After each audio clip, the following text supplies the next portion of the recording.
šta treba da uradimo ako se desi da padnemo čak i u ovaj neki veliki grijeh? Može li da se desi? Može da se desi. Šta treba uraditi u tom slučaju da bi to čovjek skinuo sa svojih leđa i da mu to ne bude teret na sudnjem danu? Jedini izlaz od velikog grijeha je teuba. Pokajanje. Koja podrazumijeva 3 uslova. Prvo, da čovjek pokaje se i da mu bude žao. Kao što bilježi imam Ahmed, en nedemu teube. Ili teubetu nedem kema kal sallam.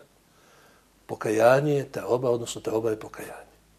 Jedno drugo, kao saž isto kao što je rekao, arefat je hadž.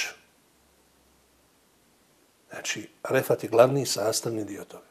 Drugo, treba da prestane sa tim grijehom. I treće, treba da odluči da neće nikad više da se vrati na taj grijeh. I naravno onaj 4. ukoliko smo nekome nanijeli nepravdu ili tako, tražimo halal, tražimo da nam ta dotična osoba oprosti. Tako je, ako postoji. Međutim, i tu postoje neke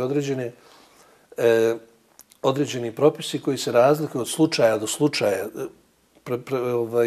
Ako se desi tako nešto da je grijeh prema nekoj osobi, preporučujem savjetovanje sa učenim ljudima prije da se ispriča o čemu se radi, pa da li je bolje dirati, jer ako će šteta od toga biti veća nego korist, onda je bolje ne dirati to pitanje.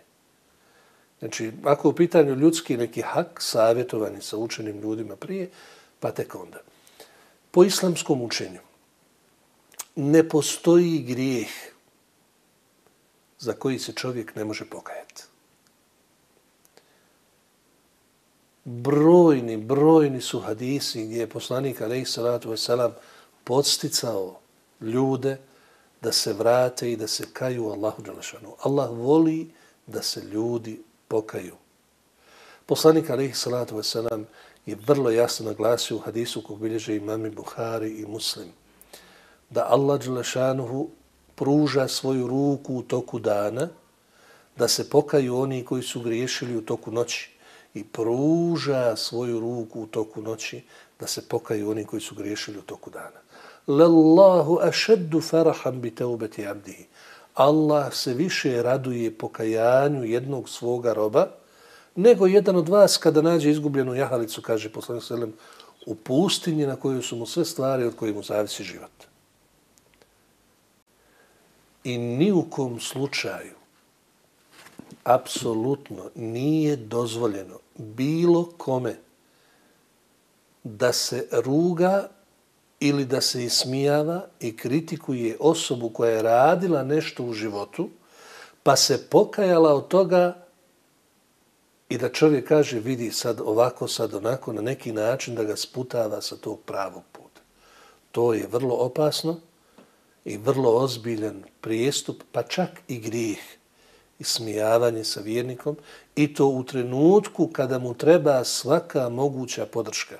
Jer čovjek kada krene tim putem i stavi nogu na Allahov put, svi džinski i ljudski šejtani upregnu sve moguće snage da ga skrenu s tog puta, da ga udalje s tog puta i prave mu prepreke. Pa ako ga Allah učvrsti,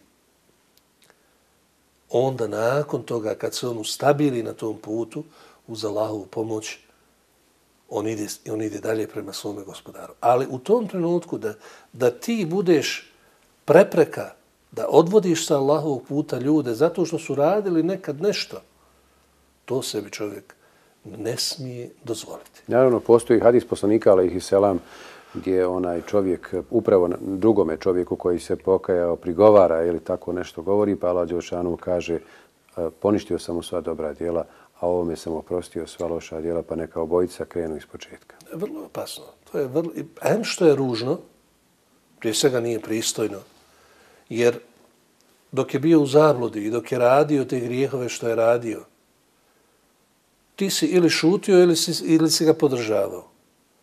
A sad kad je krenuo pravim putem, sad se javljaš. Zašto opet bar ne šutiš? Ako mu nećeš dati podršku, nemoj biti ni na odmaganju.